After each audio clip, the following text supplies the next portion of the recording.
अगर हम आज की दुनिया को देखें तो अक्सर लगता है जैसे सब कुछ अंधेरे में डूबा हुआ है। लेकिन सोचिए, क्या कभी भारत सचमुच स्वर्ग था? बिल्कुल, ये बात सुनने में अजीब लगती है, लेकिन पुराने ग्रंथों में बार बार ये कहा गया है कि भारत पहले स्वर्ग था, यानी एकदम शांत, धन धान्य से भरा, खुशहाल। फिर यहाँ कैसे अंधियारा आ गया? यही असली सवाल है। गौर करने वाली बात है कि जब भारत स्वर्ग कहा जाता था तब एक ही धर्म था और सब देवी देवता स्वरूप जीवन जीते थे। अब इतने धर्म, इतनी उलझनें कैसे आ गईं? शायद इसी बदलाव की वजह से ही हमें समझना पड़ता है कि ये जो अंधेरा है वो सिर्फ बाहरी नहीं, अंदरूनी भी है। यानी हम अपने असली स्वरूप और इतिहास को भूल चुके हैं। यही भूलना मानो भारत के कलयुग में प्रवेश की शुरुआत थी। और यहीं से कहानी और भी दिलचस्प हो जाती है। तुम्हें कभी ये सवाल आया कि हम कितने जन्म लेते हैं? लोग तो 84 लाख तक गिनते हैं।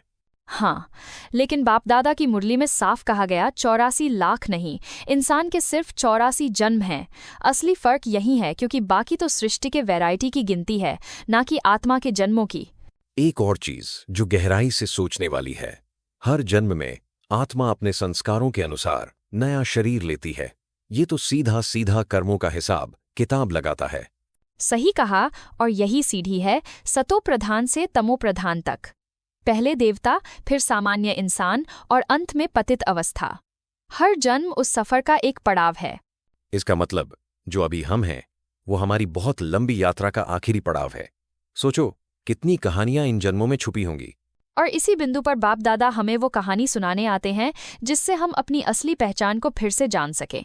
अक्सर लोग मानते हैं कि शास्त्र पढ़ना, दान पुण्य करना या पूजा पाठ ही मोक्ष का रास्ता है।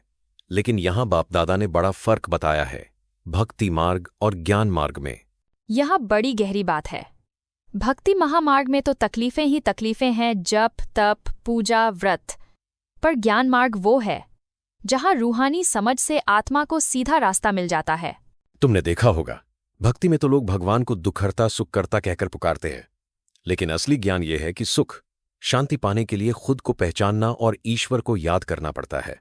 इसका एक और दिलचस्प पहलू है, शास्त्रों में हमें सिर्फ भक्ति मार्ग की बातें मिलती हैं, जबकि असली ज्ञान जो जीवन मुक्ति दिला सकता है वो बाप दादा की मुरली से ही समझ आता है।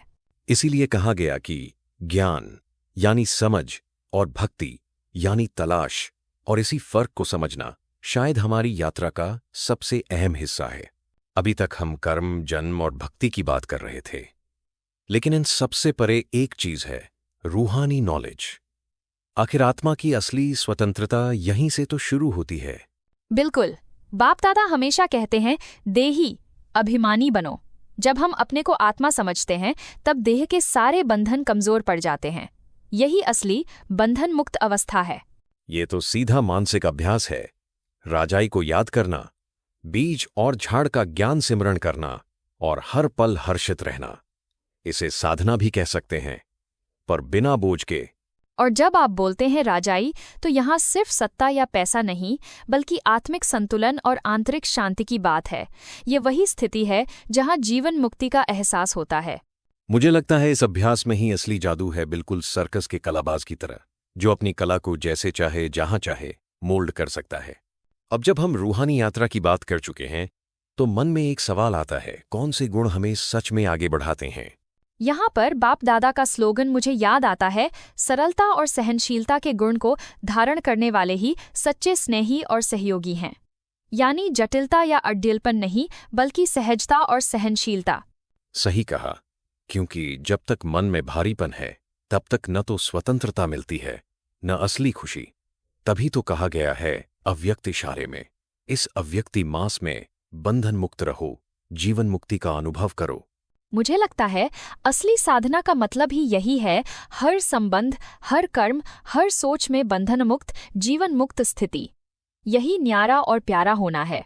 तो चलिए इसी समझ और सरलता के साथ आज की चर्चा को यहीं विराम देते हैं। लेकिन ये सफर रुकता नहीं।